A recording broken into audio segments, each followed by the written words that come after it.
right, so we're live. Good to see you, my EOS friends. We're here with EOS Meso, Jose, who is going to tell us all about EOS Meso and what they're offering as a block producer representing Mesoamerica.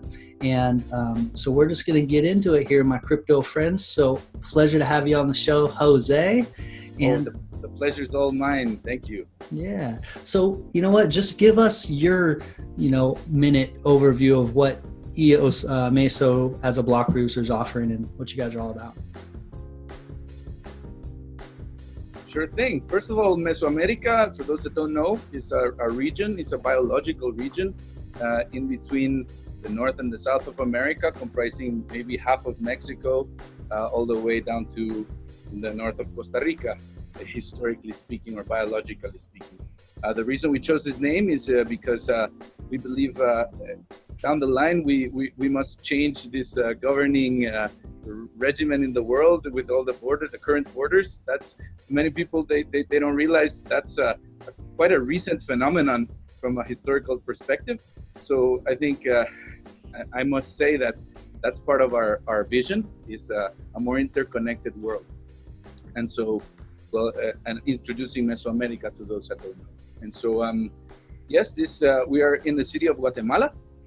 We are running an infrastructure located here. You mentioned before whether we are bare metal or we are cloud. I believe there's the devil is in the details when you talk about this. I think the importance of having nodes distributed all over the world and not relying on one single company's infrastructure is the really important point. And whether your infrastructure can take the load of the blockchain. Who owns that metal in the end of the day is less important to me than if it runs well and where it's located and if it actually adds resilience to the network. Mm-hmm. So having said that, we chose to run on local data centers. Okay. Because it's a whole business to run a proper data center, and we're choosing certified data centers that comply with the ISO standards. Mm-hmm. So that's our bar. You need to comply with the tier 3 standards, otherwise we're not considering you. And we're basically playing the local market, which most people don't know, but Guatemala being in between the Pacific and the Atlantic became sort of a crossroads for the internet. It's a decent place for the international wiring to cross from one side to the other. So we have an actually quite large infrastructure and several different outlets for our internet. So the point being there is that we think it's an important place in the topology of the internet to have an EOS node in it.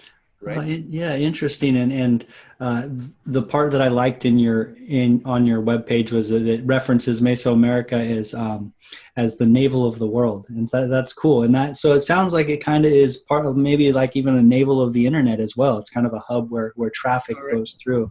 Correct. And for those of you who don't know, ESO or ISO is basically a third-party auditing that comes into big companies, could be data centers, and make sure that they're up to a certain standard across the board. So an ISO rating is just an important standard that a lot of companies use. So that's actually it stands for International Standards Organization, and there's different categories. And so, like if you're in the food business, well, there's the ISO food certification, and if you're in the data center business, well, that's the data center, and that kind of thing. Like for example, it implies the standards that we're asking for from our providers. It implies you're not, for example, only people who have gone through a certain degree of course can actually touch the machines. Mm-hmm. For example, they must have all sorts of redundancy in terms of power, where they get their power from. So it's just basically a set of norms that it basically means your node is going to be up, right? Mm-hmm. In terms at least of hardware, and there's not going to be a physical problem, okay? So that's our tech side. We have our head of infrastructure. He's been working in data center and maintaining infrastructure for large companies for his whole career.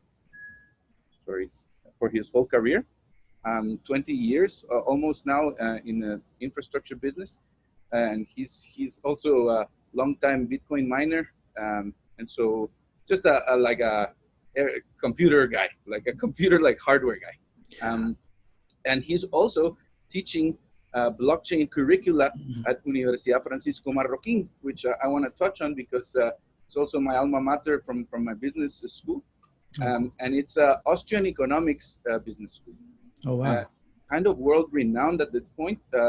One of you were speaking the other day when we met of Nick Szabo. He actually got a doctorate honoris causa from this institution a while ago, and so it started accepting Bitcoin payments for tuition back in I think 3 years ago. So it's a very forward-thinking school, and yeah, he's teaching there, Luis Fernando, and another thing that sets us apart is we were born decentralized, we like to say. We have, last time I counted, 42 partners that are either people or businesses that pitched in for our initial funding round. And the reason we did it this way, for one, is there's a lot of risk in being a block producer. You don't know when you're going to get paid or how much that EOS is going to be worth. So we decided to do a model where all the partners are, capital is called, the partners put in the fiat that we estimate we're going to need for a year. Okay. So that capital is secured, and so we can run the business and we can budget normally. And then the risk of how much EOS we make and how much those EOS are worth in the market is passed on to the investor, right, to the partners, instead of it being a risk in our business. So I think that's something that is very unusual. I was surprised to see how unusual it actually is within other block producing teams. But that's important, and also because we managed to find partners in all sorts of fields, right? So the reason this happened is, I'm that Bitcoin guy locally, that guy who goes on about Bitcoin since years ago.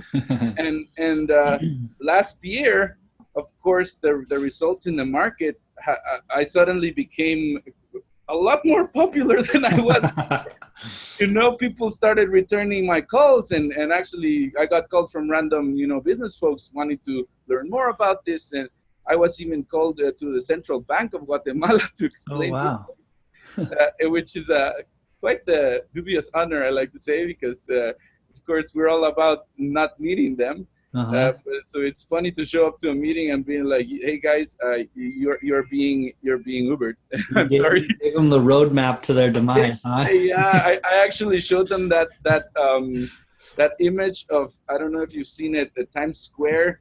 I think it was 1912 and then 1922, or I forget, but it's a 10-year difference, and you see. The first picture, everyone's on a horse and a buggy. Yeah. And then the next time, everyone's riding a car. Yeah. And it's 10 years difference. It's nothing.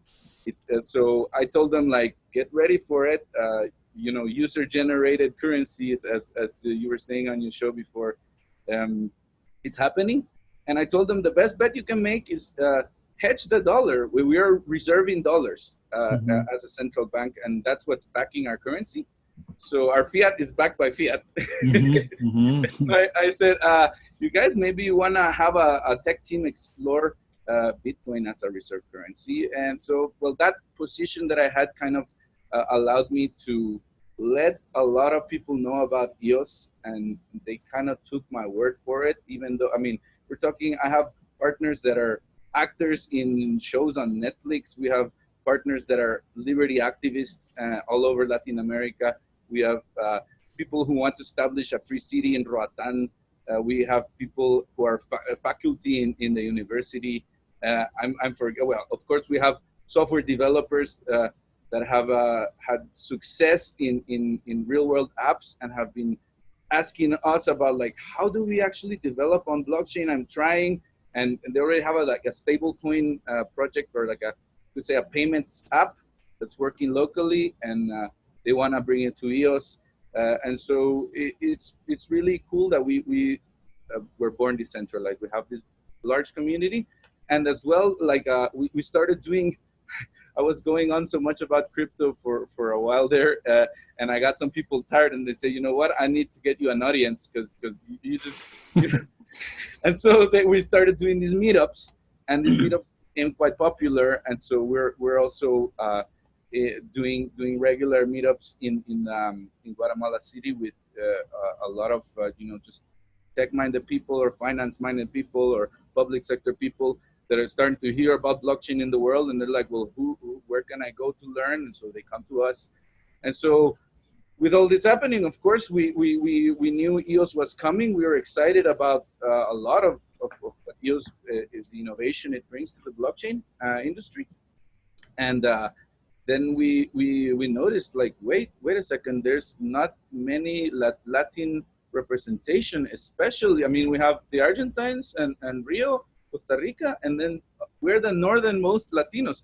And I don't know, like, I think there's millions of Latinos in North America, and we believe we are the most likely candidate to reach them, because so one of our partners based in Texas, for example, is an outstanding businessman over there. We have people based in LA, we have people based in New York on our partnership team, so that gives us a little bit of a reach to this audience, and we can't wait for. I mean, we're kind of delaying our aggressive approach to getting more businesses on board, because we want to come to them with a very robust solution. And so right now, as we all know, that EOS network still is lacking some very user-centric tools to like unleash its real power. So we said, okay, then our first step is to build this Voteos tool, which we showed you the other day. People can go to voteos.info. And if they want to make a proposal to the EOS network and see how much stake is behind it, then you now have a way to do that. Thanks to Stuardo, our lead developer on that front. And so, yes, what makes us stand apart? All these things, and maybe one last is Latin America has a lot of, I mean, the world, but especially Latin America has a lot of corruption issues and a lot of social challenges. And so some of our partners on board are actually impact organizations. So the rewards we get, they get a percentage and they go to these projects. One is like the lake you see behind me, Lake Atitlan, is being polluted very severely by just sewage. It's just running in the lake. So they have plans to create a whole sewage infrastructure that turns pollution into renewable energy, right? Because basically extracts methane, and also there's a big height difference. And so basically it's gonna take polluted waters and let them drop down 1,000 meters and power a hydroturb, for example. There's also a youth employment project that's focused on technology. So I mean, they take kids and train them for 1 month and get them a job in the tech sector. And we think that's very important for our region, and to have role models that actually made it, have a more profitable life locally and in technology. And then there's the third of our social causes that we're supporting is called Plantemos Mil Árboles. It's an effort to just plant trees where they're needed. And they've got quite a big success going for a number of years, and they also want to load to the blockchain all the day. They've been gathering data of where they're planting trees, and they follow up on these trees to see if they're growing, and they've got this nice database going of tracking how much impact they're having. And so we're working with them as well to see how we can integrate this into EOS, and hopefully get them a way to show the world, like, listen, put some money here that will translate into real trees that you can track forever, and if you can even tokenize a tree, So that's a cool idea. And that's the kind of thing. Yeah, and could you so you got the water project, the tree project, and the educating basically the workforce type of project, and what is the connection with EOS there? I missed a little bit of that. You were planning to help fund them in the future or find a way to use EOS with them? In essence, they're a partner and they receive a percentage of our rewards. Remember, our model is we receive fiat and we deliver EOS to the partners. Okay. A small management fee to pay the founders. Yeah. So however much EOS we make, they're gonna get a percentage, right? So that's it's a very concrete promise in that sense. But also, as things develop, and if you know, they can propose something, we can help them to actually integrate into EOS, in especially the token model for the reforestation efforts that I told you. And in the case of the lake, that's a little down the line, but there needs to be a way to measure who gets the water, right? Because this is, so tracking of all this and publishing this data to a public blockchain is important. Yeah. So you guys do have a real linear correlation between the success of your block producer and how much funding those projects get. So that's good for people to kind of note, is that this isn't like a real loose partnership. There's a percentage of EOS. If EOS Meso is making a larger percentage of EOS, then these, what sounds like great projects, are also going to be receiving their share of that, and that's cool. So precisely, it's, as you said, linear. The more EOS we make, the more EOS they make. Yeah, that's cool. I like that. And with the blockchain, that's one of the beautiful things about the blockchain is when people want to donate to a cause, you can track the funds, which has been such a problem with donations for forever. And so this is an example of that in action. At least the first step of the money going somewhere. So that's pretty cool. And maybe down the line, you guys will find a way to, continue to track that EOS then through their organization as well. Like you were saying, actually, with the tokenization of the trees, which could be cool. I mean, I could imagine this thing, which you guys probably already have, but, as the EOS Meso is making more EOS, that EOS is flowing into the tree program. And then those tokenized trees, you'll be able to see that EOS coming through each part of the thing and then actually into a tokenized tree that you're tracking on the blockchain forever. And you can look at it on the map, and then you can click on it and, oh, look, there's a picture of the last picture of the tree that was taken. You can even see the sequence of it's usually done not on a tree basis, but more on a lot basis. Like makes sense. Let's see, I don't know, 100 meters square. Okay, this much is the token, right? It's not per tree. It just makes a little more sense to do it on a lot basis. But yes, that all of this is super exciting, right? And we're very glad to share with your audience for the first time publicly that today, in a few hours, we will actually charge our first little bit of EOS from block production being standby. We finally made it past the threshold to make 100 EOS today. Cool.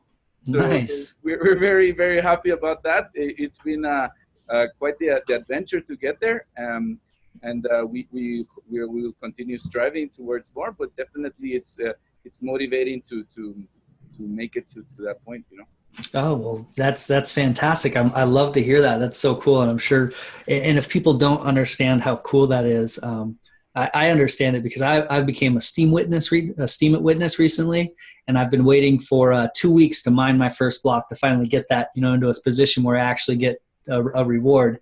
And my first one came through, and I had set up my server wrong and I missed it. And so now I'm in the process for still waiting for my first block. So I know how good that feels, or is going to feel, so congratulations. Yeah, we were speaking like it's a tradition in at least in Guatemala. When the first income you make from a new business, you have to save this bill and put it like on the wall. So we're going to have to figure out how we're going to do it with those EOS. Take one of those or some of those EOS and go plant a tree, the initial EOS tree, and it'll. That's a good idea, Happy Money Man. I like it. Yeah. Well, that's cool, man. Congratulations on that. So I like the idea of these tangible products and this tangible good going into the world. This transferring of what you guys are doing into real world measurable things that we can see the world improving, and that's one of the things that I'm so hopeful about with EOS is that there's this measurable change in this where you can see the change that it's actually making in the world. So, and I'm just really hopeful that type of thing starts happening everywhere. It could be a big cultural shift for us. So that's cool. The projects are great. Can we dig a little bit further into your the tool that you built technically as well, and let people know kind of specifically what the functions are and how it's going to benefit them? What people? Right. So it's been a while since we started, getting into EOS. I've been in the governance chat now. I don't know, maybe half a year or so. And at the beginning, I was like super excited and chatting almost all day, like, oh, and you need to do this, and but there comes a point after you've been on the chat for a while where you see stuff just going around and going around, and ideas start to not seem new anymore. Yeah. Because we've heard them all. But then how are we coming to a decision, and then also there's this thing where like there's some people that are louder than others and they get more of the screen time. Yeah. And then we were like discussing like this isn't like and it's not even on the blockchain, right? It's like we need to eat our own dog food. And so we decided about a month and a half ago maybe that we are going to build a way for token holders to express ideas. Like, for example, let's say, I don't know, you say we must approve version 5.0 of the Constitution, whichever one you want, or you have a specific idea, like this is the Constitution I propose. Okay, this tool allows you to create a proposal. You only need to have Scatter, right? Scatter, the tool that we all know of signing things. Yeah, NS James. Yeah. So using your Scatter, you can create a proposal, or upvote or downvote a proposal with your stake. So what this means is, instead of arguing on Telegram, we can start to see like really what the tokens are supporting and what they aren't. So I invite everyone to come over, make a proposal, rate a proposal, vote for it, down for it. You can actually also comment on anything and upvote or downvote the comments as well. So it's think of it as a forum. At the moment, it's non-binding, right? It's only on the record, on the chain, how many tokens support this idea, and who proposed them and when exactly. Yeah, that's actually a fantastic tool. And are people staking with their EOS wallets or with their Scatter wallet? Is it the amount of Scatter? Okay, yeah. So it's a little bit more. It's closer to the one person, one vote, as opposed to a stake weighted voting type of. No, I mean, but no.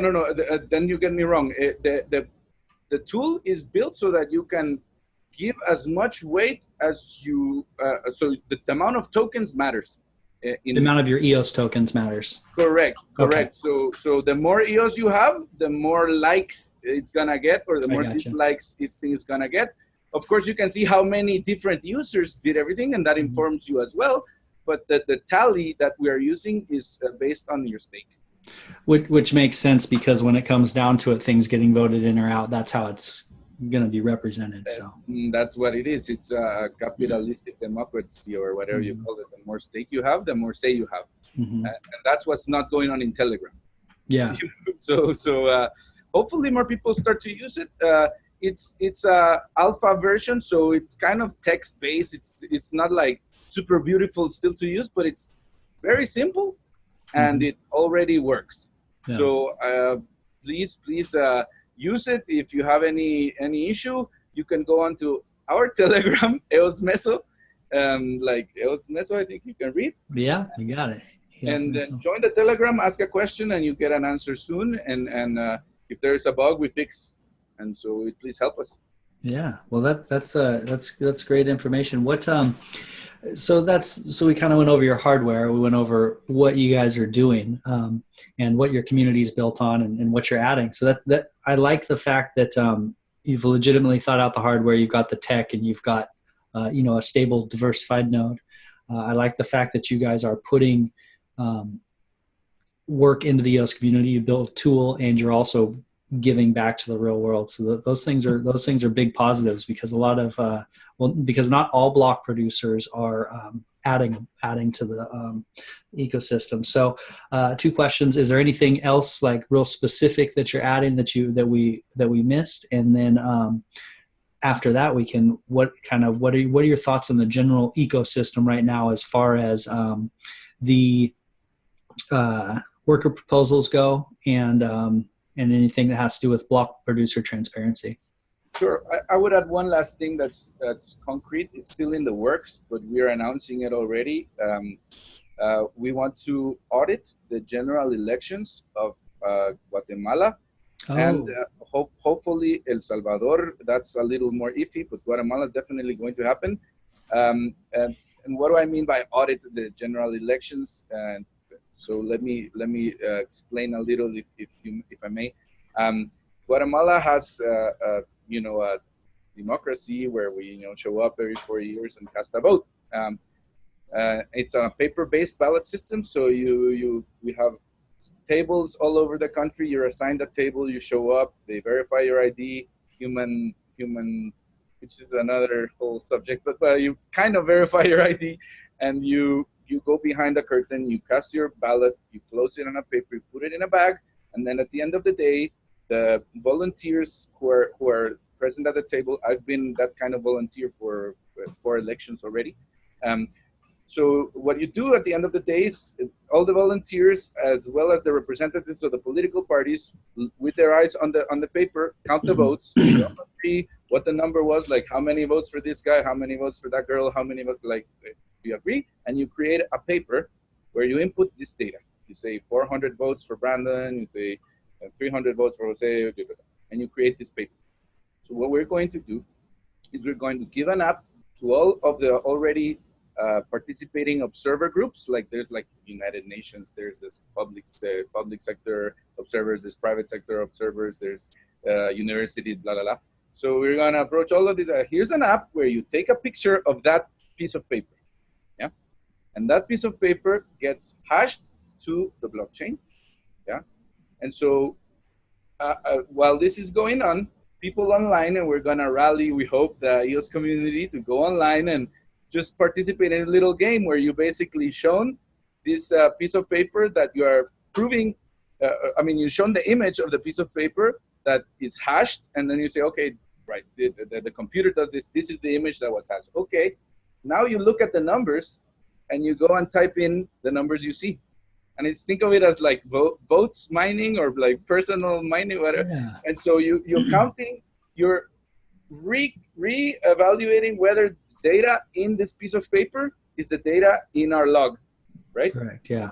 And so at the end of the day, you have at least you know where the discrepancies are. And you have a very clear idea of how many discrepancies there are, if there are any. And so why are we doing this? Yeah. Why is this important? First of all, because in today, what happens is this piece of paper that, all these eyes were on, and it's very surefire, is probably the real result, gets taken to a guy on a computer. And this guy on a computer punches it in and presses enter. And after that, we don't know. You know what I'm saying? So it's one, of course, it's centralized. It's not open source. And we don't know who's controlling it. Nobody does. Not even like the people like volunteering, being all day on top of it, they don't know. So it's basically our democracy's single point of failure. So yeah, by doing this decentralized audit, we are at least going to know whether the official results are different than our results. And if they are, we can very quickly do it again. Like, let's do the recount again. Like, here it is. Okay, go. And so the bigger reason to do this is showing the world what a blockchain can do, and why we need to pay attention. Yeah, that's putting EOS. That's a great commercial for EOS as well. That's huge.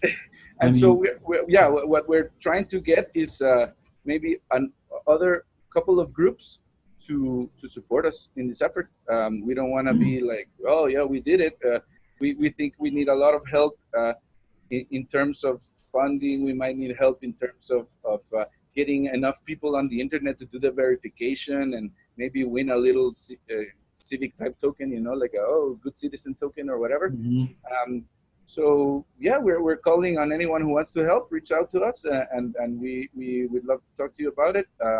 We have the team locally who is developing it already. The architecture design is coming along. It's almost done. The cost analysis is almost done, and then after that, these elections are in June.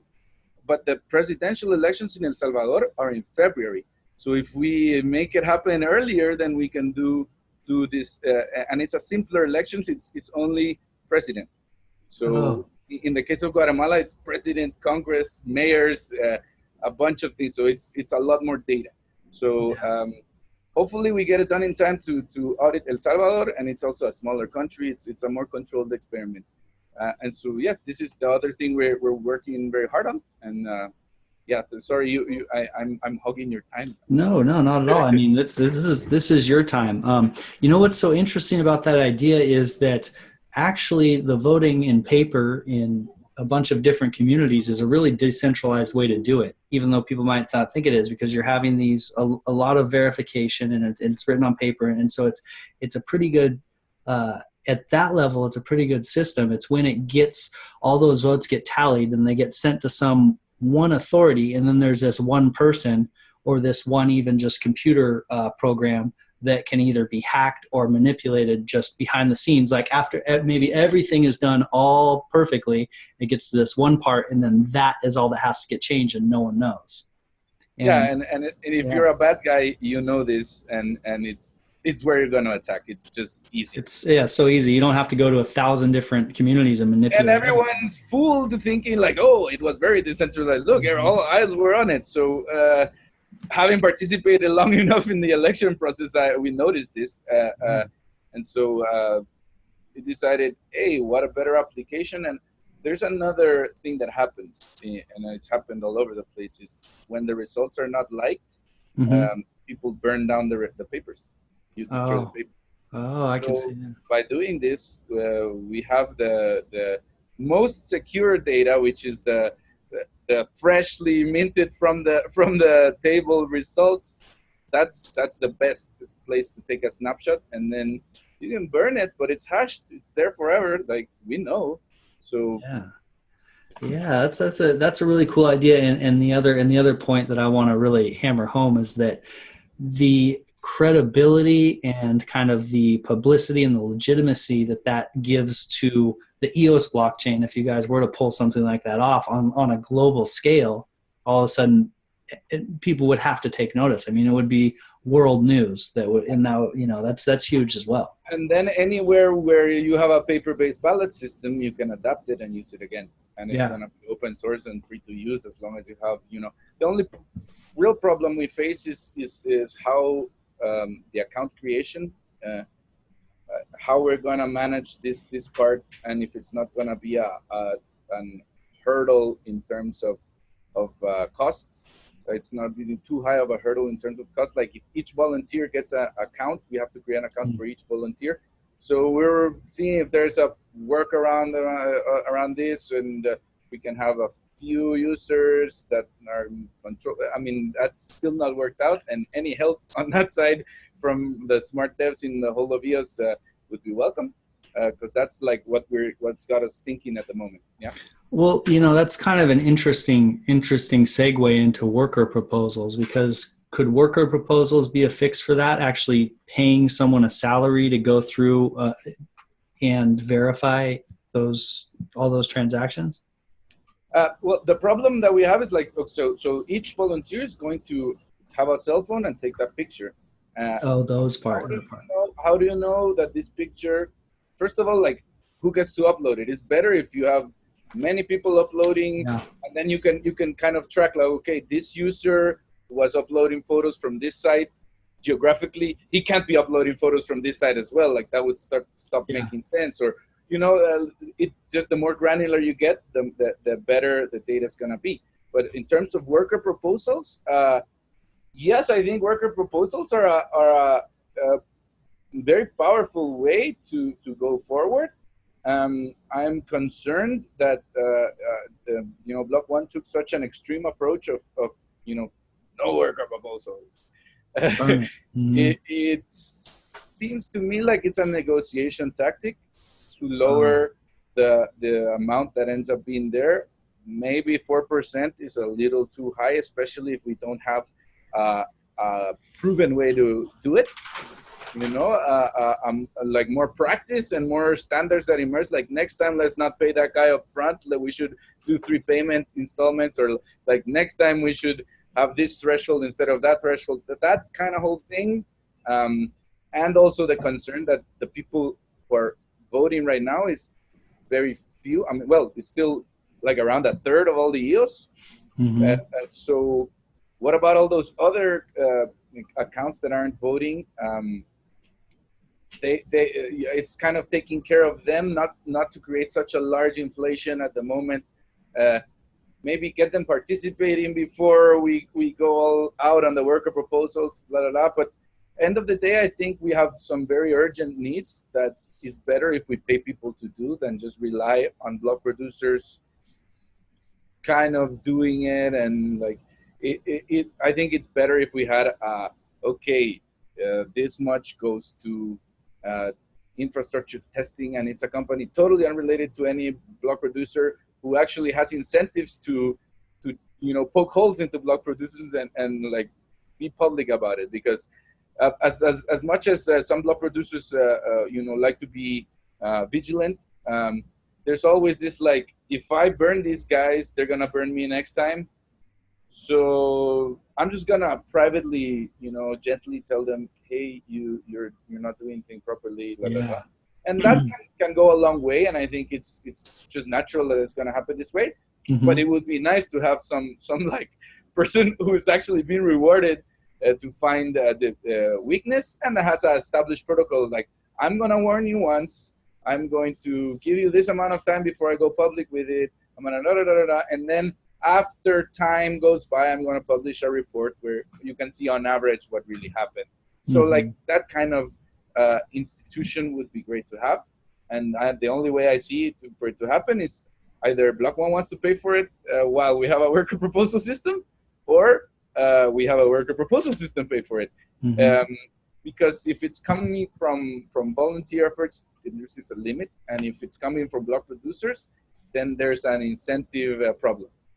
Yeah, absolutely. Yeah, and I think that you brought up a really interesting point there that I hadn't thought about, that that it could just be a possible negotiation tactic. When someone says, I'll give you $1, and the other person says, I'll give you 10, or no, it's 10, and then you meet in the middle at 5. And it's like, so maybe that is kind of a tact that Dan is really wanting, he's dropping these bombs, but really he's wanting to send this message that, hey, slow down and like ease into this. And he's saying nothing, but maybe thinking that, okay, they're going to really slow down and go to lower percentage rate and lower percentage and really be picky about what gets funded. Who knows? That's an interesting take though. I've because I've been trying to put myself in Dan's shoes, which is impossible because he's I'm not on the same level as him, but I try to think why is he doing this? Why is he saying burn it all? Because I have so much respect for how this guy, and to kind of disagree mentally, it makes me question myself, like, okay, I'm clearly missing something. So especially when you have beach shares the beach shares example is I heard some people say it's been working all right. I don't know what the problem is. Maybe they run into a big problem there.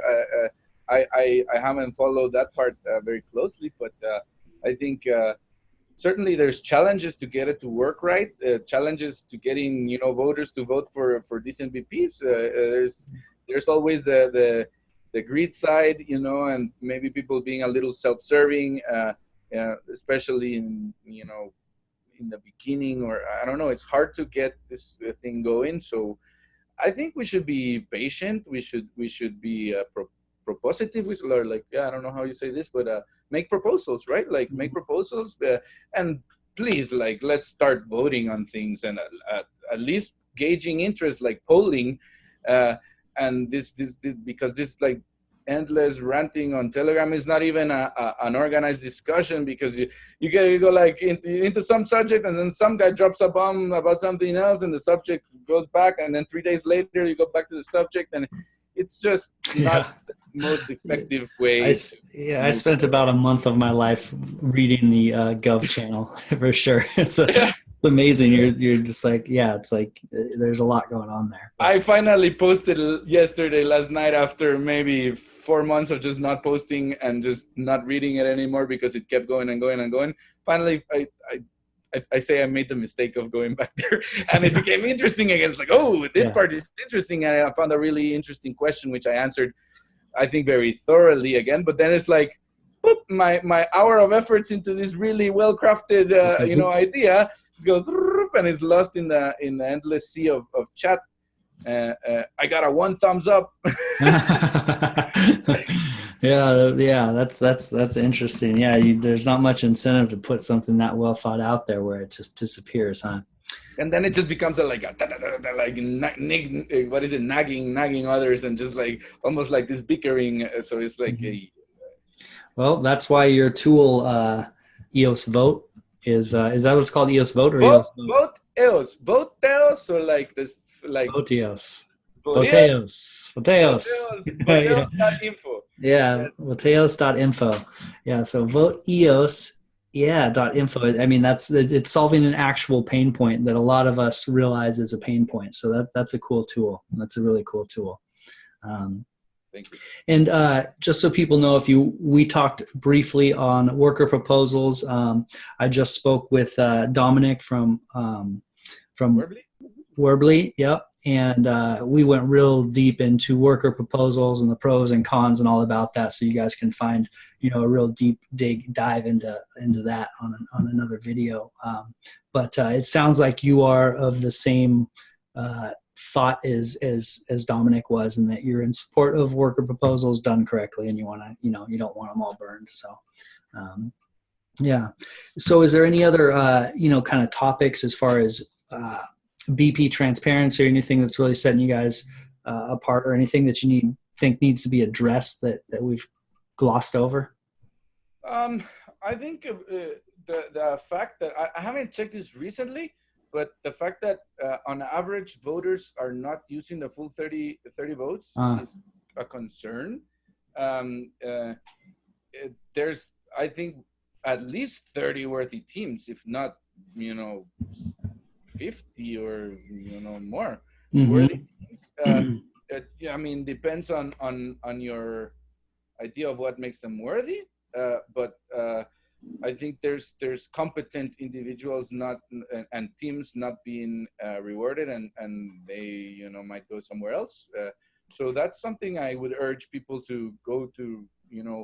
If you don't want to do the research, then there's several good proxies out there that are doing the research for you, and that are, my preferred one is Freedom Proxy, and I think they're very thematic about like what they are is like people who represent freedom, and so that's one example. There's several Freedom Proxies. I think I was telling you should maybe think about doing that if you're doing all this research, no?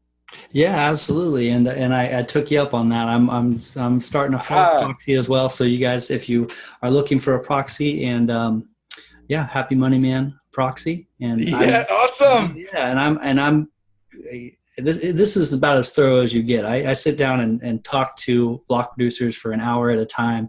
I meet them in person, and so this is what I do. So I think that was a great idea. Thank you for that. Thank you for making it happen. It's we need a lot of effort from a lot of angles for us to actually make this impact on the world that we can do. We have this very nice tool that's very new, but in order for it to actually do something, we need a lot of effort from a lot of people, a lot of collaboration all over the world. So thank you, man.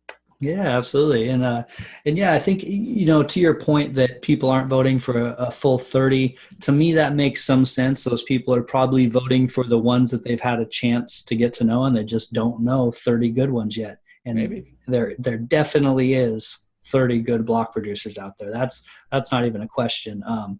But how long does it take to get to know that there's 30 good? That's a different story. It's a lot of research if you're actually digging in, doing your homework.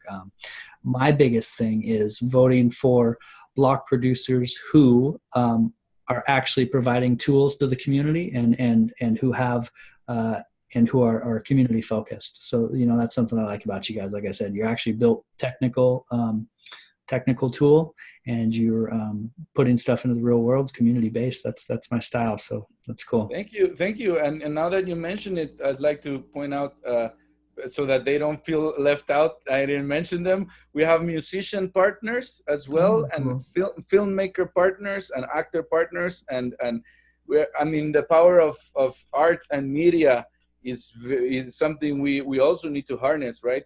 And to sort of tie it to worker proposals, I imagine live music sponsored by EOS, where you have a blockchain meetup before, like you're paying musicians from the blockchain.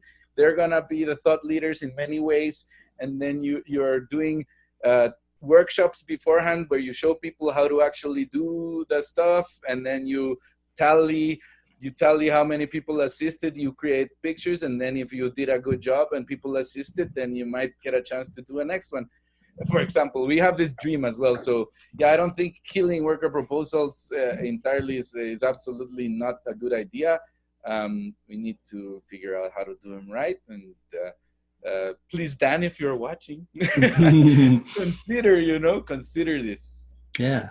Oh, did you guys send a email to Block One about possibly receiving one of their votes? Is that something you guys did? We did. When they published their intention to vote and the call to let them know about us, we actually did.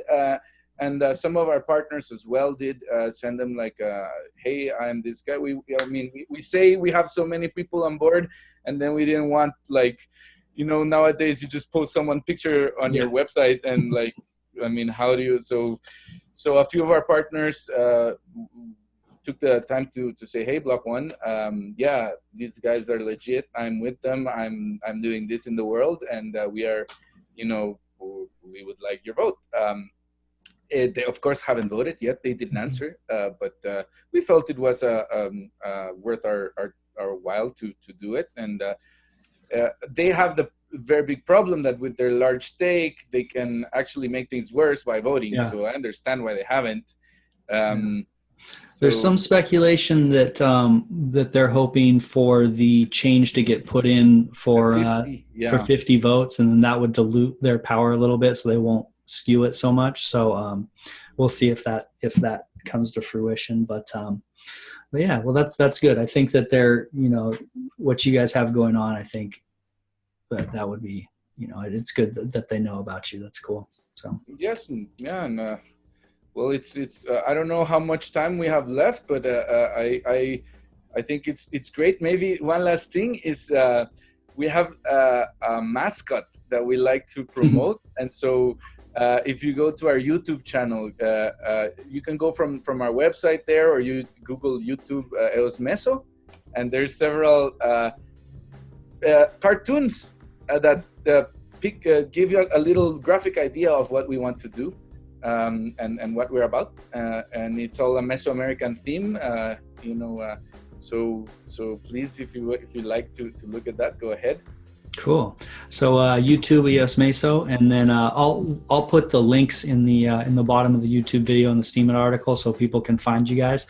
Where else besides YouTube? Where's the best place for them to find you or contact you? What's your socials? If they want to chat, it's Telegram, and they can follow us on Twitter. We're posting, so we don't post too much on Twitter, but relevant things we'll post, or our articles we'll post. The best place is eosmeso.io. It's all there. And then, if you want feedback from us, go to public Telegram EOS Meso, and that's a place where a lot of people are hanging out, and you get a quick answer. All right, great. And this will be on my channel on YouTube on Happy Money Man, and on Steemit at Happy Money Man. And also I started the EOS podcast, so people will be able to get the audio of this as well. Right. So so we'll be all over the place and get your guys' message out there a little bit. That'll be cool. Right. Thank you. Yeah, absolutely. Any last words?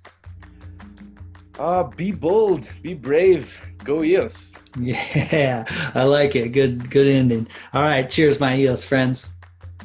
Money is not the prime asset in life. Time is, and your time is just